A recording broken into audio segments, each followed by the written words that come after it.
These are particles of radioactive fallout.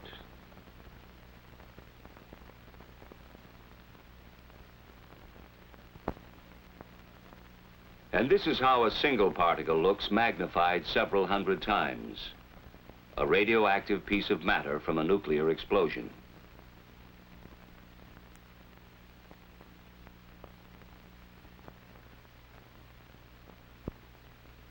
These few particles can't do us any significant harm.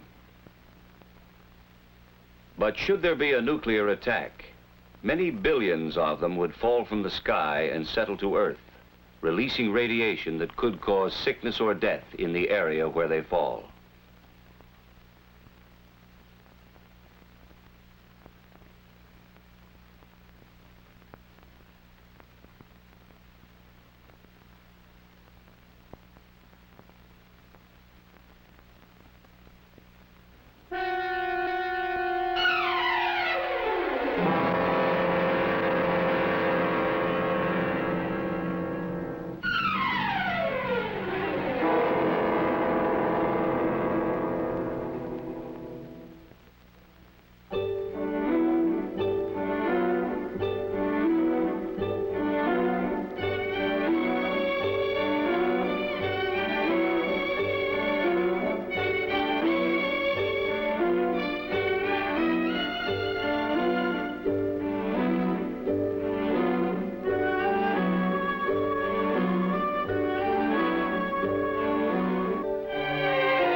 To begin with, it may be surprising to know that radiation is something we live with every day. Far back in time, back before there was an Earth, there were flaming fireballs in space. We call them stars. And there are millions upon millions of them. Each star, like our own sun, is a raging nuclear furnace that shoots out showers of particles too tiny to be matter as we conceive it, along with invisible forces that we call radiation. This radiation and these particles travel through space at fantastic speeds until they strike some other matter which may make new flares of radioactivity. They strike wandering asteroids, moons, and planets such as our own. Everything in space, Earth included, receives this radiation. Skies partly cloudy this afternoon, clearing by...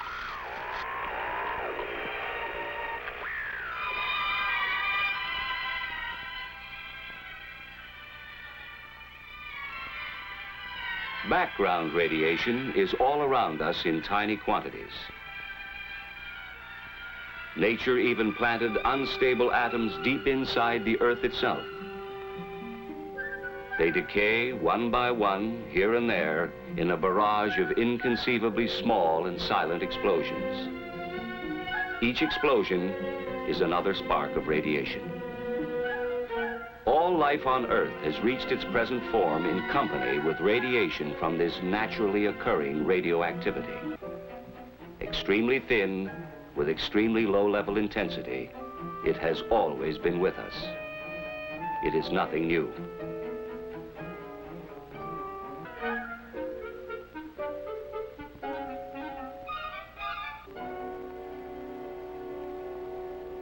We don't worry about the small amounts of natural background radiation. But to safely handle larger amounts,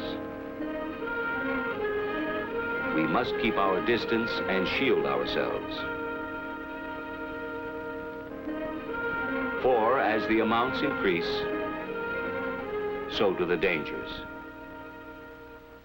The amount of energy generated by a nuclear explosion is enormous. Near the crater area, there is almost total destruction from blast and heat. And now, large amounts of pulverized debris and molten earth are pulled up into the mushroom cloud. This is where radioactive fallout is formed. The radioactive atoms produced in the explosion join with the particles of earth and debris. The mushroom-shaped cloud forms and climbs higher. It now contains billions of highly radioactive particles of matter that we call fallout. The strong winds of the upper altitudes go to work on the cloud, blowing it off in one or more directions. Gravity tugs on the particles. The larger and heavier ones sink toward the ground, while the lighter particles continue to drift with the wind. Some of the lightest particles remain suspended in the upper atmosphere. As time passes, their radioactivity grows weaker, so that the longer they remain aloft, the less dangerous they are. But the heavier particles, spread by high-altitude winds, fall to the ground within 24 hours. Several miles from the explosion, they are about the size of table salt or fine sand.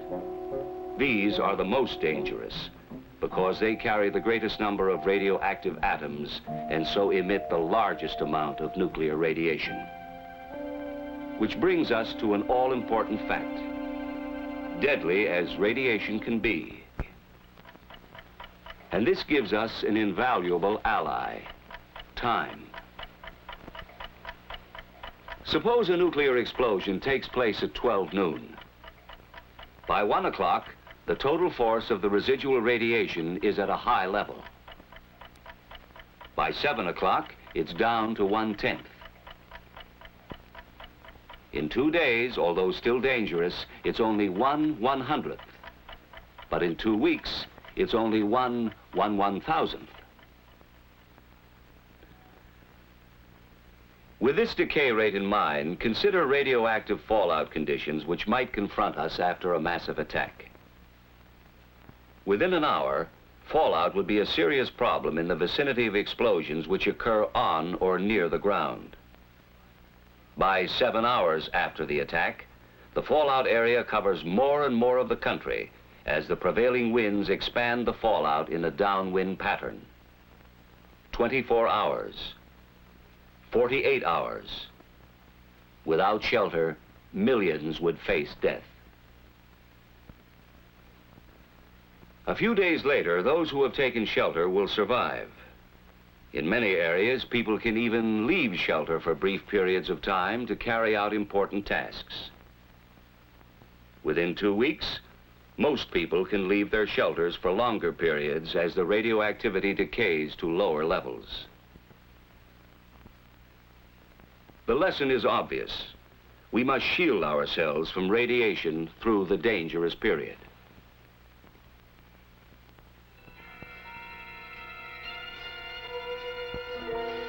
To do this, we need more than time. Fortunately, we have another ally. Distance. The greater our distance from the fallout particles, the less radiation we receive. You would receive less radiation in the middle of a tall building than you would receive on the top or bottom floors, because there would be more distance and partitions between you and the source of the radiation, the fallout particles which would cover the roof and the ground around the building. Only an insignificant amount would get inside. And finally, along with decay rate and distance, we have still another and very important ally: mass.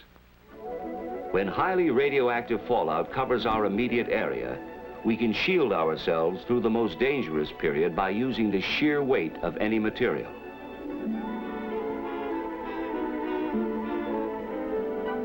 But the protecting material must be heavy.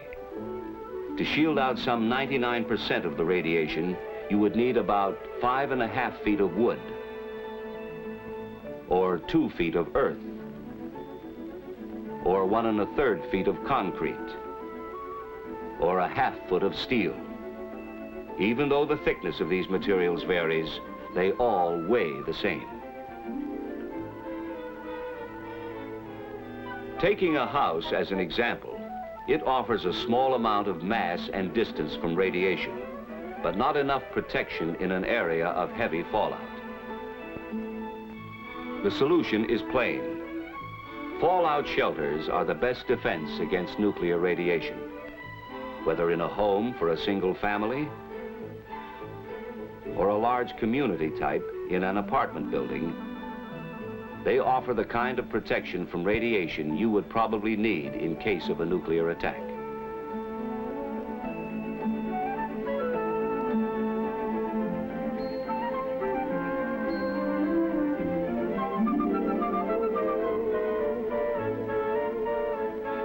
But the best shelter would be worthless unless it was used.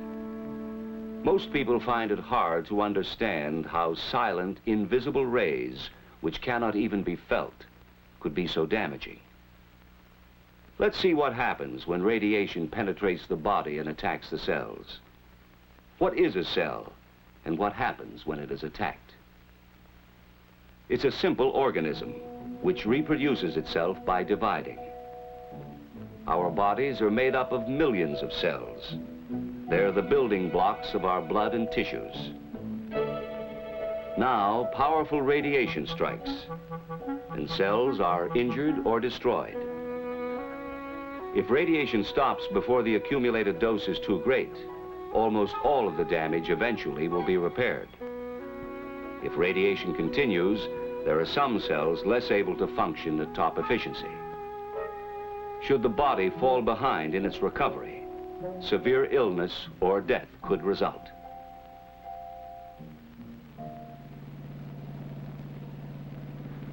The key then is the amount, the total dose of radiation received.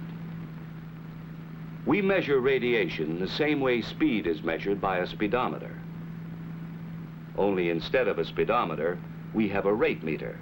And instead of miles per hour, we measure the rate in roentgens per hour.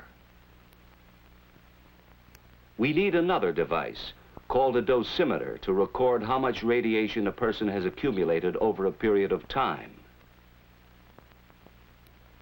In the same way we record accumulated distance in miles, the dosimeter records accumulated dose in roentgens.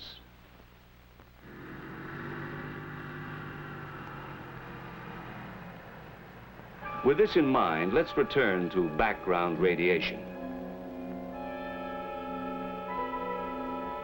In an average lifetime, a person might expect to accumulate about 10 roentgens from his natural environment. Not enough to affect his health.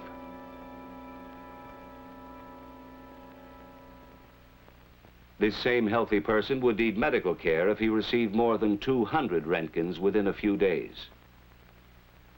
300 roentgens in the same period would cause severe radiation sickness or possibly death. And as we go beyond 300 roentgens, the danger of death increases rapidly. So now we see why shelter is vital. The difference between accumulating a large dose because of little or no shielding and a small dose because of adequate shielding is the difference between death and life. No clothing, of course, could possibly provide enough shielding. However, if you were to be in the open during fallout conditions, clothing would keep the particles from touching your skin. There is no such thing as a fallout suit, but ordinary clothing would help until you could reach the safety of a shelter. Then the fallout particles can be brushed off and outer clothing removed. If fallout settles on your food, the food itself is not harmed, since radiation damages only living tissue. And you can easily decontaminate it using almost the same methods you use in everyday food preparation. Actually, even if you accidentally swallowed some fallout particles, it wouldn't kill you. The effects, if any, probably wouldn't show up for years. Still, since there is a possibility of long-term effects, such as shortened lifespan, cancer, or hereditary damage, it's wise to remove the radioactive particles by simply washing, wiping, or peeling. But it's vital to remember this: neither water nor chemicals can destroy radioactivity. The fallout particles can only be moved or washed away. Only time can reduce their potency. And what of water? Well, here again, the same rules apply. If necessary, you could drink water containing fallout particles without worry or immediate harm. But chances are you wouldn't have to for long, for water helps to wash itself through the natural processes of sedimentation and filtration. And swiftly moving rivers like this would carry most fallout particles downstream.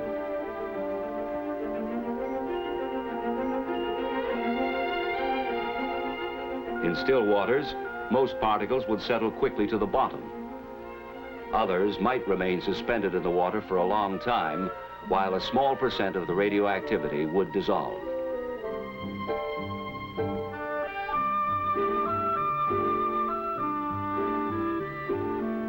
The normal processing of a water treatment plant would make it safe to drink. And water coming from a covered well would be safe from radioactive contamination.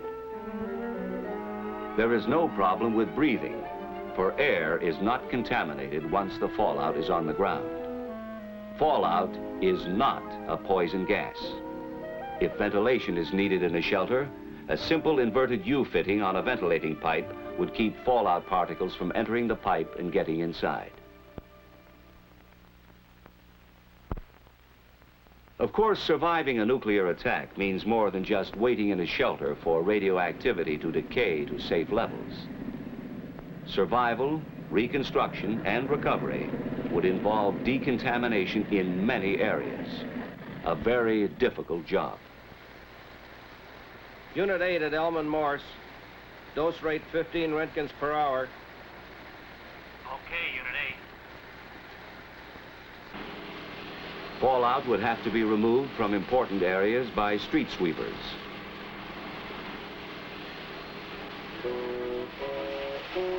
And the remaining particles could be flushed out of the way.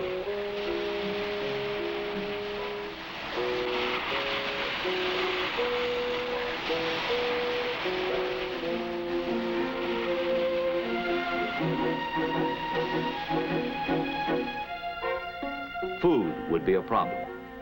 After a nuclear attack, we would first use existing food supplies from shelters, markets, and surplus food storage.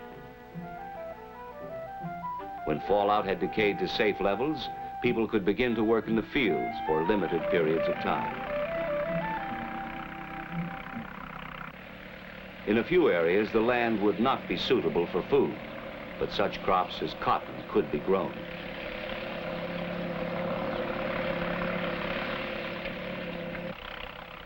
Crops for human consumption would be grown in areas that had received the least fallout.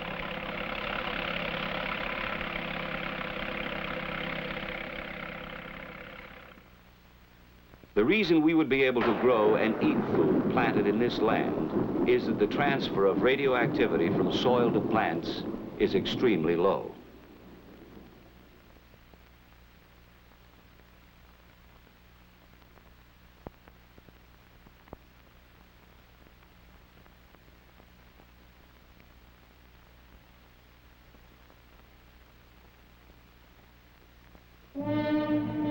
And so, if nuclear attack should ever come, in spite of every effort to avoid it, we must be able to survive and rebuild for the future. But survival can only come through knowledge. The basic facts we must all know are relatively simple. First, there is nothing new about radiation. It has always been with us. What is new is the vast amount we would be exposed to as a result of nuclear explosions. Much of this danger would come to us in the form of fallout. But we are not without personal weapons or defense. One of these is time. Radiation decays, and so we would not have to take maximum precautions indefinitely. Another defense is distance. Radiating particles 50 feet away, for instance, would not affect us as much as particles a few feet away. And our third defense is mass.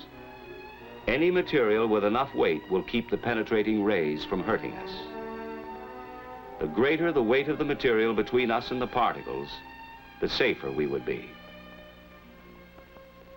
The best way we can use all three weapons of defense is with an adequate shelter, thick enough to shield off a good part of the radiation until it has decayed to safer levels. When radiation attacks, the cells of our body are damaged. Most of them can repair themselves if the total dose over a period of time is not too high. Even though the rays penetrate our bodies, causing damage, they do not infect us and make us, or anything else, radioactive. That's why food remains good no matter how much radiation has passed through it. Fallout accidentally swallowed with water or food will do you no immediate harm.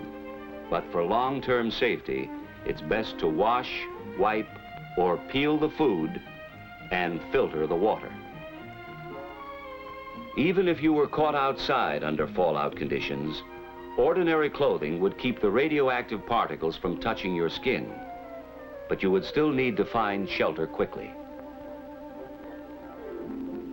If we remember these facts, if we act on them intelligently, we can increase our chances of surviving nuclear attack. And the key to survival is adequate shelter.